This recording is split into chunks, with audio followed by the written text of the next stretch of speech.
මහින්ද රාජපක්ෂ අගමැතිතුමාගේ මහින්ද චින්තනයත් රනිල් වික්‍රමසිංහ මැතිතුමාගේ ජනතා න්‍යාය පත්‍රය දිහා බැලුවොත් අපි දකිනවා ජනතා න්‍යාය පත්‍රය තුල ඒ සඳහා වෙච්ච වැඩපිළිවෙලක් නැහැ. තියෙන නිකන් හිස් පොරොන්දු කීපයක් විතරයි. නමුත් මහින්ද චින්තනය තුල ඒ සඳහා වෙච්ච විද්‍යාත්මක වැඩපිළිවෙලක් තියෙනවා. ඒක කියන්නේ වැඩිමල් අඩු කරන්න නම් අපේ රටේ ජනතාවට සහසලසන්න නම් ඉස්සෙල්ලාම ශක්තිමත් ආර්ථිකයක් අපට අවශ්‍යයි. නිෂ්පාදනය කරන්න අවශ්‍යයි. නිෂ්පාදන ආර්ථිකයක් අවශ්‍යයි.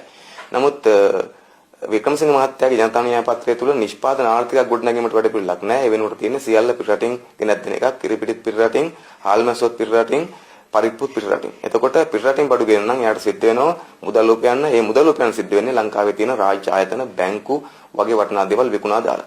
නමුත් මහින්ද රාජපක්ෂ අගමැතිතුමා ඉතා පැහැදිලිව වෙලා තියෙනවා ලංකාවේ කිසිම රාජ්‍ය ආයතනයක් ජාතික සම්පතක් විකුණන්නේ නැහැ.